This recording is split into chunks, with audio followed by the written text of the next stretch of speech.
Hello मित्रों, नमस्कार सभी को। आप सभी कैसे हैं? मैं आशा करता हूँ आप सभी ठीक होंगे।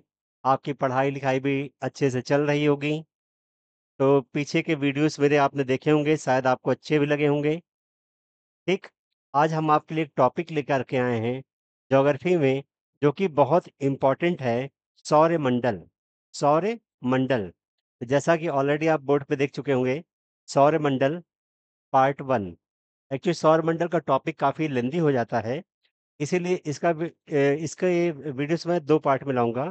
फर्स्ट पार्ट 1, जिसमें आपको स्पेशली सिर्फ़ सूर्य के बारे में, उससे रिलेटेड जो एमसीक्यूज़ एग्ज़ाम्स में पूछे जाते हैं, उसके बारे में मैं चर्चा करूँगा और बताऊँगा एक-एक चीज़ों के बारे में, ठीक? बाकी जो उसके 9 प्लैनेट्स हैं, 9 ग्रह हैं, उसके बारे में भाग 2 में बताऊँगा। तो आज का टॉपिक हमारा क्या है? सौरमंडल पार्ट 1, जिसमें मैं सूर्य के बारे में बताऊँगा। सूर्य क्या है? जैसे कि सूर्य आप ऑलरेडी जानते हैं कि सूर्य हमारे सौरमंडल का मेन हिस्सा हो जाता है, क्योंकि सूर्य और उसके 9 प्लैनेट से मिल कर के जो 9 ग्रह हैं, उससे मिल कर के हमारे सौरमंडल का निर्माण होता है, ठीक? और सूर्य क्या है? ऑलरेडी आप लोग जानते हैं, मैंने एक ब्रह्मांड वाले टॉपिक में पढ़ा था कि सूर्य क्या है? एक आग का गोला है, जिसमें मुख्यतः हाइड्रोजन और हीलियम नाम की 2 गैसें पाई जाती हैं, जो कि और बहुत बड़ा है, और साथ में हमारे सौरमंडल में ऊर्जा का सिर्फ़ एक ही स्रोत है, जो कि सूर्य है। सूर्य क्या है? हमारे पूरे सौरमंडल का एक ऊर्जा का स्रोत है, जिसके द्वारा ऊर्जा न 9 के 9 प्लैनेट, 9 थे पहले, अब 8 हो गए हैं। 8 के 8 प्लैनेट तक प्रेषित होती है, ठीक? इस तरह करके अगर यदि देखेंगे अपने सूर्य को सूर्य को, तो हमारा सन क्या हो जाता है? हमारे हमारे सौरमंडल का केंद्र बिंदु कहलाता है। हमारे सौरमंडल का केंद्र बिंदु। क्वेश्चंस भी बनता है इससे कि सौरमंडल का केंद्र बिंदु किसे कहा जाता है? इसे क्या कहा जाता है? केंद्र बिंदु। केंद्र बिंदु सौरमंडल का केंद्र बिंदु हमारा सूर्य कहलाता है। वहीं यदि देखेंगे तो सूर्य क्या होता है? सूर्य, जैसे कि आप तो पढ़े हैं ऑलरेडी, कि सूर्य एक तारा है। हमारे सबसे मतलब सूर्य एक तारा है, जो क्या है? एक आग का गोला है, गैसों से बना हुआ है। इसके बारे में ऐसी-ऐसी परिभाषाएँ दी जाती हैं या बताया जाता है। और क्या है? हाइड्रोजन और हीलियम से बना हुआ है। सूर्य में आग हमेशा परमानेंट जलती रहती है। उसका कारण क्या है? नाभिकीय संलयन, ब्रह्मांड में टॉपिक में आपको बताया था मैंने। यहाँ नाभिकीय संलयन ऑलरेडी कंटिन्यू चलता रहता है। हाइड्रोजन विस्फोट होके हीलियम में कन्वर्ट होता रहता है। ठीक? यदि देखेंगे तो हाइड्रोजन और हीलियम, इससे देखिए क्वेश्चंस क्या बनते हैं कि सन पे क्या है? सूर्य जो है, वहाँ पर हाइड्रोजन की मात्रा कितनी है? हाइड्रोजन की मात्रा कितनी है? हाइड्रोजन हाइड्रोजन ये हो जाती है लगभग 71%। ठीक? लगभग अर्थ पे जैसे पानी है, वैसे ही मिलता-जुलता है। इसलिए आप लोग याद रखेंगे हाइड्रोजन हमारे सन पे 71%।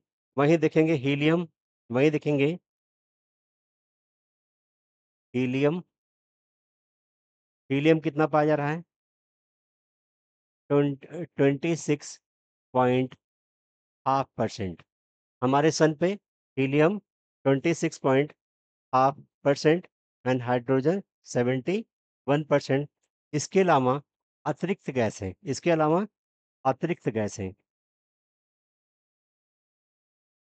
अतिरिक्त जो बची हुई गैसें, वो कितनी पाई जाती हैं? लगभग 2.5% सन पे। ये क्या है? एक इसका स्ट्रक्चर है, कितनी तरह गैसें पाई जाती हैं, क्या पाया जाता है, ठीक? इसके बारे में मैंने आपको बता दिया, यहाँ से क्वेश्चंस बनते हैं, आए हुए हैं एग्ज़ामों में, इस पर आप ज़रूर ध्यान देंगे, ठीक? वहीं साथ में यदि देखेंगे, एक क्वेश्चन बहुत आता है, सूर्य की एज या सूर्य कितने समय तक रहेगा? ये क्वेश्चन काफ़ी है। तो सूर्य की एज या कितने समय तक रहेगा, इसकी आगे जो हमारे खगोल शास्त्री जो वैज्ञानिक हैं, उन्होंने बताया है कि 5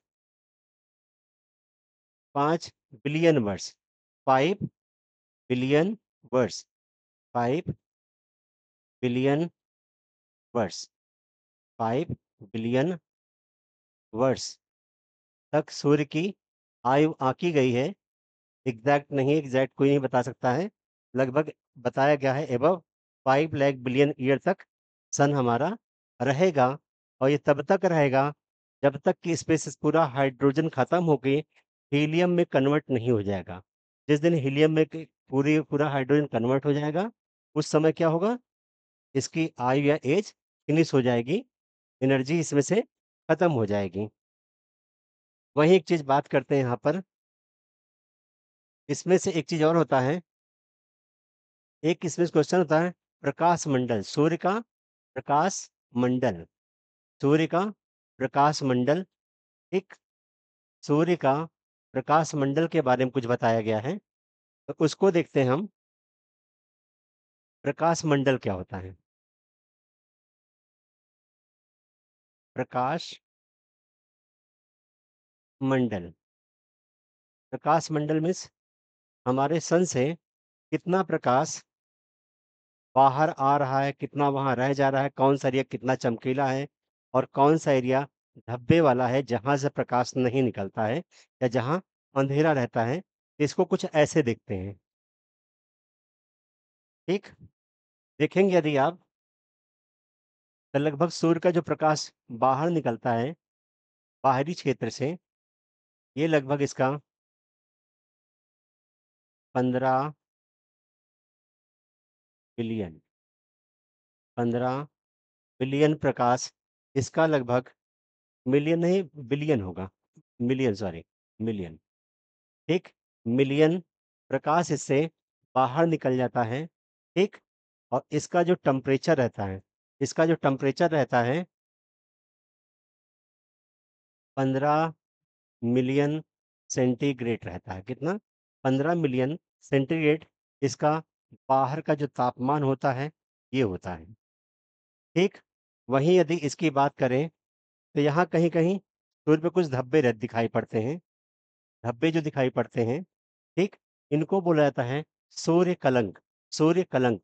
कई क्वेश्चन आता है सूर्य कलंक क्या होता है? तो सूर्य पे के ऊपर धब्बे दिखाई पड़ते हैं, वही क्या होता है? सूर्य कलंक, सूर्य कलंक। ये जो मैं टॉपिक्स उठा रहा हूँ, इस पर ध्यान दीजिएगा। सूर्य कलंक, ठीक? यदि इसका टेम्परेचर भी देखेंगे, तो 1500 डिग्री सेल्सियस रहता है। 1500 डिग्री सेल्सियस के आसपास ये गर्म रहता है। वहीं देखेंगे सूर्य का सतह मीन्स जो इसके अंदर से पूरा प्रकाश बाहर निकलता है, इसका टेम्परेचर रहता है 6000 डिग्री सेल्सियस, ठीक?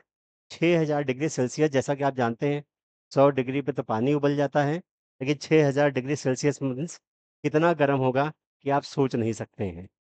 देन देखेंगे वहीं ये तो इसके बारे में बताएँ, और साथ में जो टेम्परेचर है, जो सूर्य से लपक निकलती है, लाइट निकलती है, सूर्य से ज्वाला निकलती है, उसकी हीट यहीं से निकलती है, और जैसे-जैसे डिस्टेंस बढ़ती जाती है, वैसे-वैसे वो कम होती जाती है, क्योंकि सूर्य के आगे क्या है? 8 प्लैनेट्स हैं, तो ये वहाँ तक जाते-जाते इसका टेम्परेचर धीरे-धीरे कम भी होता जाता है, ठीक? इसको टॉपिक रखिए प्रकाश मंडल के बारे में जो सूर्य के बताया गया है। इसका जो अधिकतम टेम्परेचर होता है 15 मिलियन सेंटीग्रेड तक होता है। वहीं सूर्य पे काले धब्बे जो होते हैं, उसको सूर्य कलंक कहते हैं, जिसका टेम्परेचर क्या है? 1500 डिग्री सेल्सियस के आसपास है। वहीं जो सूर्य के सतह का तापमान है, सूर्य के सतह, कह लिए सतह, जो सतह के भाग का टेम्परेचर है, वो कितना है? 6000 सेंटी सेल्सियस, 6000 सेल्सियस तक है। मीन्स बहुत ज़्यादा हॉट है। ये बात हो गई इसके बारे में। और इससे एक चीज़ और क्वेश्चन बनता है कि सूर्य का ताप सूर्य का ताप, तो सूर्य के ताप वाले पोर्शन को हम देखते हैं, यदि देखेंगे सूर्य के ताप के पोर्शन को देखेंगे, तो उसके बारे में कुछ ऐसा है देखेंगे आप कि जो हमारा सन है, वहाँ से पृथ्वी पे जो प्रकाश आता है, उसको क्या बोलते हैं? मान लीजिए ये हमारा सन है, ठीक? ये हमारी पृथ्वी है। अब यहाँ से कुछ प्रकाश यहाँ आता है, कुछ यहाँ आता है ध्रुवीय क्षेत्र में, पोलर क्षेत्र में और दक्षिणी पार्ट में और उत्तरी भाग में उत्तरी ध्रुव और दक्षिणी ध्रुव में जो प्रकाश जाता है, इसको भी अलग-अलग नामों से जाना जाता है। जैसे कि आप सोचेंगे, इसको क्या बोलेंगे? अरोरा। इस वाले जो ध्रुवीय एक क्षेत्र में इसका प्रकाश होके गुज़र रहा है, इसको बोलते हैं अरोरा। अरोरा, अरोरा, ठीक? और नीचे वाले को भी पहले वाले को अरोरा बोलते हैं, बोरियलिस। अरोरा, बोरियलिस, अरोरा बोरियलिस। कभी-कभी क्वेश्चन पूछा था, ऑलरेडी पूछा जा चुका है, ठीक? उत्तरी ध्रुव से जो प्रकाश हो गुज़रता है उसको अरोरा बोरियलिस बोलते हैं और वहीं साउथ वाले भाग से जो प्रकाश होके गुज़रता है, उसको बोलते हैं अरोरा अरोरा अरोरा ऑस्ट्रेलिस, अरोरा ऑस्ट्रेलिस,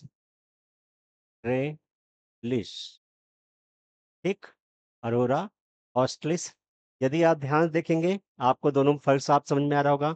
आपको शायद याद भी हो गया होगा, क्योंकि यदि आप पृथ्वी की दशा देखेंगे, तो अरोरा बोrealis नॉर्थ पोल की साइड से प्रकाश होकर गुजरता है, वहीं अरोरा ऑस्ट्रेलिस दक्षिणी भाग से हमारा प्रकाश होकर गुजर रहा है। इसको याद करने के आप याद रखिए कि हमारे दक्षिण में मतलब विषुवत रेखा के इस तरफ एक हमारा कॉन्टिनेंट पड़ता है ऑस्ट्रेलिया। ऑस्ट्रेलिया ऑस्ट्रेलिया के नाम से इसका इसको जान सकते हैं आप, ऑस्ट्रेलिस कहते हैं, इसलिए इसका नाम याद कर सकते हैं आसानी से आप, अरोरा ऑस्ट्रेलिस, ठीक? तो वहीं सूर्य से जो क्वेश्चंस बनते थे, इसको मैंने डिफाइन किया। यदि आप देखेंगे, यहाँ से कुछ क्वेश्चंस और बनते हैं, क्या?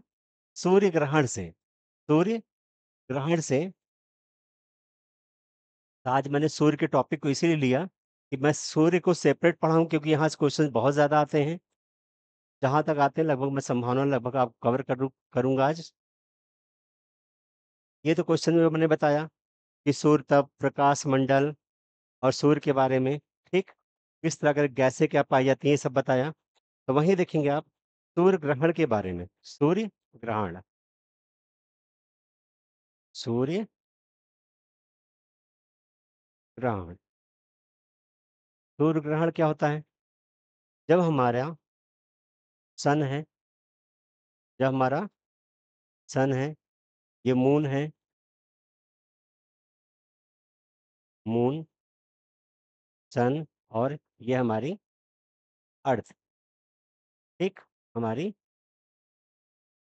अर्थ या पृथ्वी, ठीक? तो पृथ्वी पे हमारे जितनी सनलाइट जितनी आनी चाहिए, मून की वजह से आ नहीं पाती सूर्य ग्रहण के समय। और साथ में सूर्य की स्थिति कुछ ऐसी हो जाती है, हमारी पृथ्वी से जब सूर्य दिखता है, तो उसके किनारे के हिस्से दिखते हैं, बीच में जो मून की परछाई आती है, उससे सनलाइट हमारी पृथ्वी पे नहीं पहुँच पाती है। सूर्य की लाइट तो आती है पूरी, लेकिन होता क्या है, मून की जो परछाई होती है, जो शैडो होती है, वो पृथ्वी के ऊपर आ जाती है, तो हमारा सन क्या है, उसका बाहरी हिस्सा एक रिंग सा दिखाई पड़ता है, बीच में बाकी ये अंधेरा हो जाता है, ठीक? इससे क्या होता है, सूर्य ग्रहण होता है, जिसे सूर्य ग्रहण करते हैं कहते हैं, ठीक? तो सूर्य ग्रहण में जो इस तरफ से रिंग बनती है, ये आँखों के लिए बहुत डेंजरस है। इसे क्या एक नाम दिया है जो बहुत फेमस नाम था, इसको बोला जाता है कोरोना, कोरोना, नहीं, ठीक? कोरोना बोलते हैं और साथ में इसका एक नाम और है किरीट, किरीट, ठीक? ये नाम याद रखिएगा, एग्ज़ाम पूछा जाता है कि सूर्य ग्रहण के समय जो इसके रिंग से प्रकाश आता है, उसको क्या बोला जाता है? तो कोरोना या किरीट, 2 नाम हैं, तो दोनों नाम आप याद रखिए कोरोना और किरीट, ठीक? सूर्य ग्रहण समय जो आउटर रिंग से प्रकाश बाहर आता है। तो वहीं क्या एक चीज़ देखेंगे आप लोग कि कभी-कभी जो सूर्य के चारों ओर जो रिंग बनती है, ये जो आपको रिंग दिख रही है, इसको क्या बोलते हैं? Diamond ring. क्या बोलते हैं? Diamond ring. डायमंड रिंग या डायमंड वलय वलन, डायमंड रिंग या डायमंड वलन भी बोलते हैं, जो हमारे सन के चारों ओर सूर्य ग्रहण समय जो रिंग सी बनी होती है, उसको बोलते हैं ऐसा, ठीक? वहीं देखेंगे एक चीज़ और सूर्य ग्रहण के बारे में। सूर्य ग्रहण जब लगता है, तब मैक्सिमम कितने समय के लिए लगता है? मैक्सिमम समय जो होता है, जब सूर्य ग्रहण लगता है, तब मैक्सिमम समय इसका क्या होता है? 8 मिनट समय। समय कितना लगता है? 8 मिनट, 8 मिनट क्योंकि इससे बड़ा कोई सूर्य ग्रहण लग ही नहीं सकता क्योंकि 8 मिनट के बाद हमारी क्योंकि आप जानते हैं पृथ्वी भी रोटेशन पे रहता है, चंद्रमा भी ऑलरेडी रोटेशन पे रहता है। तो मैक्सिमम ये लोग 8 मिनट के अंदर अपनी स्थिति बदल लेते हैं, इसलिए 8 मिनट के बाद सूर्य ग्रहण खत्म हो जाता है, ठीक? उसके अलावा एक चीज़ और है, सूर्य ग्रहण को खुली आँखों से नहीं देखना चाहिए क्योंकि उस समय क्या है, कुछ ऐसी चीज़ें निकलती हैं कि जो आँखों को खराब कर देती हैं। जैसे कि आप लोग यूवी रेज़ के बारे में पढ़ रखा है, मैंने वायुमंडल वाले में पढ़ाया था, ठीक? तो इस तरह के सनलाइट जो होते हैं, उनको इसीलिए कहा गया है खुली आँखों से नहीं देखना चाहिए, नहीं उससे आँखें खराब हो जाती हैं, रोग फैलने की समस्या बढ़ जाती है, ठीक? इन सब चीज़ों को याद रखिएगा, बाहरी चीज़ों को डायमंड रिंग जो सूर्य ग्रहण समय चमकता है चारों तरफ रिंग जैसा और उसका नाम क्या है? कोरोना या क्रेट। सूर्य ग्रहण अधिकतम कितने समय तक के लिए लगता है? 8 मिनट के लिए, 8 मिनट से ज़्यादा किसी भी दशा में ये नहीं लगता है। देन वहीं देखेंगे एक चीज़ और देखते हैं सूर्य के बारे में,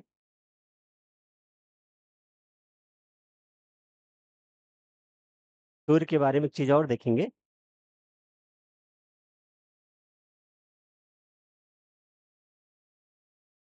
ठीक? सूर्य के बारे में एक चीज़ और देखेंगे, क्या देखेंगे? एक चीज़ पूछा था एग्ज़ामों में, अपसौर, उपसौर क्या होता है? अपसौर या उपसौर? अपसौर या उपसौर? जैसे हमारा सन ये है, ठीक? जब पृथ्वी इसके चारों ओर चक्कर लगाती है, तो इसकी स्थिति एक समान नहीं रहती है। किसी समय पृथ्वी दूर हो जाती है और किसी समय पास हो जाती है, ठीक? तो जिस समय मान लीजिए हमारी पृथ्वी है, जिस समय हमारी पृथ्वी की स्थिति सूर्य के नज़दीक रहती है, सूर्य के नज़दीक रहती है, इसे उपसौर बोलते हैं। क्या बोलेंगे? उपसौर, दिख रहा है? हाँ, उपसौर्य, उपसौर बोलेंगे और जिस समय पृथ्वी की हमारी स्थिति सन से ज़्यादा दूर रहेगी, ठीक? इसको बोलेंगे अपसौर, अपसौर्य। इन चीज़ों को याद रखिएगा, एग्ज़ाम में आता है ऑलरेडी, अपसौर और वहीं पर यदि देखेंगे, तो जो एक औसत दूरी होती है, इसको बोलते हैं एक खगोलीय दूरी, एक खगोलीय, खगोलीय दूरी, ठीक? कुछ गड़बड़ हो गया? एक खगोलीय दूरी बोलते हैं। तो इन तीनों डिस्टेंस को याद रखिएगा। इस समय पृथ्वी की दूरी अलग-अलग हो जाती है सन से। जैसे यहाँ इस वाले में 14.98 करोड़, ठीक है? ये एवरेज आ जाती है। वहीं अपसौर के समय में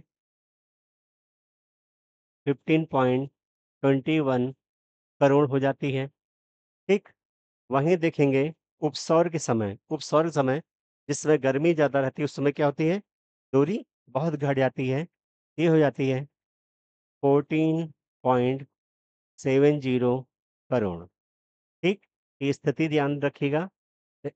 उपसौर, अपसौर, एक खगोलीय दूरी, किस तरह की इसकी कितनी दूरियाँ होती हैं जब पृथ्वी हमारी रोटेशन पे रहती है या पृथ्वी जब हमारी परिक्रमा करती है सन की, ये कुछ दूरियाँ हैं, 3 दूरियाँ बताई गई हैं, इसीलिए मैंने उसको बताया आपको अपसौर, उपसौर और एक खगोलीय दूरी। और वहीं जब खगोल शास्त्रियों को पृथ्वी के बारे में कुछ अध्ययन करना होता है, तो उसकी इस दूरी को नापते हैं और इस स्थिति पर ही किया जाता है या करते हैं वो लोग, ठीक? तो वहीं देखेंगे, एक चीज़ और मेन होता है, ये दूरी कब होती है? अधिकतम 3 जुलाई 3 जनवरी 3 जनवरी, ये स्थिति 3 जनवरी को होती है, ठीक? ये याद करने में बहुत आसान रहेगा। इधर 3 जनवरी है और वहीं ये 4 जुलाई, ये स्थिति 4 जुलाई को आती है। कभी-कभी अपसौर की डेट पूछ लेते तो ये 4 जुलाई और यहाँ पर उपसौर की अगर डेट पूछा जाए, तो 3 जनवरी को ये होता है, ठीक? इस तरह करके लगभग सूर्य से जुड़े जो क्वेश्चन्स आने की संभावना है, इससे रिलेटेड जो भी चीज़ें हैं, लगभग मैंने आपको बहुत अच्छे तरीके से समझाया, ठीक? तो ये हमारा सौरमंडल का पार्ट 1 था, ठीक? इसी के साथ इसको फिनिश करते हैं। अब हम दूसरी क्लास में सौरमंडल के 8 प्लैनेट्स के बारे में पढ़ेंगे, ठीक? इसी के साथ ये टॉपिक समाप्त होता है। कृपया क्लास को अच्छे से देखें, समझें और लाइक करें, अपने दोस्तों को भेजें ताकि ज़्यादा से ज़्यादा के लोगों को इसका फ़ायदा मिल सके। धन्यवाद।